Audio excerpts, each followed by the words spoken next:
Bonjour à tous, bienvenue sur Mathessa, ma chaîne de maths pour dédramatiser. Au programme aujourd'hui une leçon très technique pour les élèves de première spécialité, mais qui pourra néanmoins intéresser tous les lycéens. Espérance, variance et écart-type à la TI 83. Nous sommes bien évidemment dans le chapitre de première spécialité qui traite de variables aléatoires. Je vous insère comme d'habitude le lien vers la playlist du chapitre, afin que vous puissiez vérifier vos acquis et vos connaissances. Savez-vous par exemple déterminer l'univers des possibles pour une variable aléatoire donnée et ensuite déterminer sa loi de probabilité? On a donc aujourd'hui un énoncé relativement simple, une cible carrée, avec un joueur qui va donc jeter des flèches sur cette cible. Si vous vous sentez suffisamment à l'aise, eh bien comme d'habitude, je vous propose de mettre la vidéo en pause et de tenter de compléter le tableau préparé pour vous, afin de calculer d'abord à la main l'espérance, la variance et l'écart-type, et ensuite de réussir à le faire avec la TI 83. On se retrouve évidemment juste après pour la correction. Un brouillon, un crayon, et c'est parti. Alors tout d'abord, une lecture bien précise de l'énoncé. Un jeu consiste à tirer dans la cible carrée que je vous ai donc insérée sur la partie droite de l'image.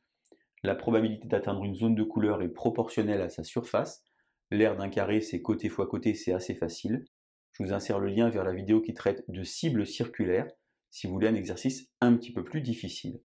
On suppose que le joueur ne manque jamais sa cible, c'est très important, il n'y a donc pas de probabilité nulle ici. Et enfin, on note x, la variable aléatoire, qui donne le nombre de points gagnés par le joueur. On va donc d'abord déterminer l'univers des possibles.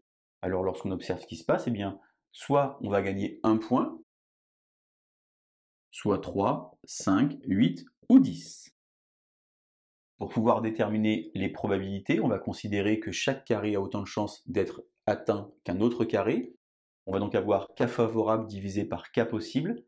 Ici, notre cible contient 25 petits carrés. Et donc pour atteindre la cible verte, qui correspond finalement à 1 point, eh bien il suffit de compter et on a 9 sur 25.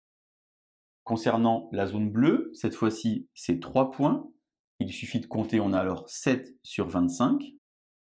Pour la zone orange, lorsque je regarde, j'ai ici 5 petits carrés sur 25, qui correspond donc à 5 points. Alors je m'arrête un instant, car je dis souvent que le mieux est l'ennemi du bien. 5 sur 25, on pourrait également écrire un cinquième, mais je pense que c'est pas très judicieux, car il vaut mieux garder toutes les probabilités avec le même dénominateur. Pour la zone rouge, on a donc ici 3 petits carrés sur 25. La zone rouge rapporte alors 8 points. Et enfin, la zone noire, pour avoir 10 points, il n'y a plus qu'un seul petit carré. C'est assez logique, c'est la plus petite. On a donc ici déterminé maintenant toutes les probabilités ici élémentaires. Vous remarquez qu'on n'est pas en situation d'équiprobabilité, car certaines zones sont plus grandes que d'autres. On va donc pouvoir compléter ici la loi de probabilité. Alors 1, 3, 5, 8 et 10. J'ai donc 9 sur 25, 7 sur 25, 5 sur 25, 3 sur 25 et enfin 1 sur 25. Je vous rappelle que la somme des probabilités élémentaires fait toujours 1, puisque j'ai tous les dénominateurs qui sont identiques, et bien je vais ajouter les numérateurs. 9 et 1, ça fait 10, 7 et 3, ça fait 10, 10 et 10, 20 plus 5, 25 sur 25, je suis certain d'avoir la bonne réponse. Espérance mathématique, alors, j'ai écrit ici la formule avec le symbole somme, je vous insère le lien vers la vidéo qui traite du symbole somme si vous avez un petit peu peur de ce symbole. Il faut simplement faire ça fois ça, plus ça fois ça, et ainsi de suite. Je vais donc avoir 1 fois 9 sur 25, plus 3 fois 7 sur 25, plus 5 fois 5 sur 25, plus 8 fois 3 sur 25, et enfin le dernier, 10 fois 1 sur 25. Puisque j'ai tout sur 25, c'est assez facile. J'obtiens donc 89 25e. Concernant la variance, il s'agit finalement ici de la formule de Koenig. On va donc prendre ici ce nombre au carré fois la probabilité, et attention, on n'oublie pas à la fin de soustraire l'espérance au carré. J'ai donc 1 au carré fois 9 sur 25, plus 3 au carré fois 7 sur 25, plus 5 au carré fois 5 sur 25, plus 8 au carré fois 3 sur 25, plus dernier nombre 10 au carré fois 1 sur 25. Et je pense à soustraire ici le 89/25e et à le mettre évidemment au carré.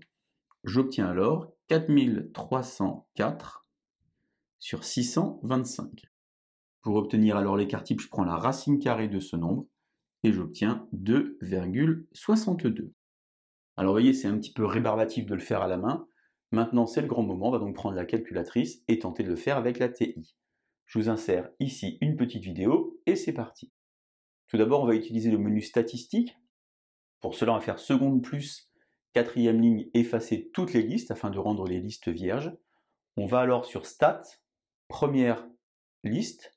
On appuie alors sur Entrée et on va donc marquer 1, puis 3, puis 5, puis 8, puis 10. On a donc entré ici 5 valeurs et vous voyez que la calculatrice en bas m'indique L1, 5. J'appuie alors sur Entrée, je bascule sur L2 pour entrer ici les fractions. 9 sur 25.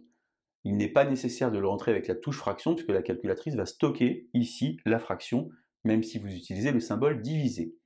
7 sur 25. 5 sur 25. 3 sur 25. Et enfin 1 sur 25. Une fois que j'ai fait ça, je retourne dans Stats, non plus cette fois-ci dans Éditer, mais dans Calculer. Statistique à une variable. Première valeur L1, qui normalement est déjà rentrée. Deuxième valeur probablement vierge. Je vais donc aller sur seconde 2 pour aller chercher L2. J'appuie sur Entrée et donc j'ai ici toutes les informations statistiques qui apparaissent. J'ai par exemple mon X-bar qui n'apparaît pas sous forme ici de fraction, mais sous forme décimale, c'est-à-dire 3,56. Et j'ai, attention, sigma x, et non pas la variance, qui apparaît ici sous la forme de 2,62. Je suis en capacité de retrouver ici les deux fractions. Je sors ici de l'écran en faisant seconde quitter. J'appuie alors sur la touche var, qui veut dire variable. Je descends sur statistique. Et vous voyez finalement que j'ai tous les indicateurs statistiques qui sont stockés dans la calculatrice. Si par exemple j'appuie sur X bar, qui veut finalement dire espérance mathématique ici, vous remarquez donc que j'ai mon 3,56, et je peux appuyer sur les deux petites flèches et retomber sur mon 89/25e. Si je veux avoir la valeur de la variance pour voir si je ne me suis pas trompé, eh bien je recommence, var, comme variable, ici statistique, je vais chercher le petit sigma, je le mets au carré, et j'obtiens alors la variance, et lorsque j'appuie sur les deux petites flèches, eh bien j'obtiens 4304 divisé par 625. Tout ce que je viens de montrer, vraiment, c'est très important de savoir le faire, notamment par exemple en sciences physiques, pour avoir parfois l'écart type, où on pourrait évidemment faire la même chose avec l'écart type expérimental. Espérance, variance et écart type à la TI 83, leçon technique qu'il faut maîtriser sur le bout des doigts. Je vous laisse vous entraîner, et je vous dis à bientôt sur Math+1. Bonne journée.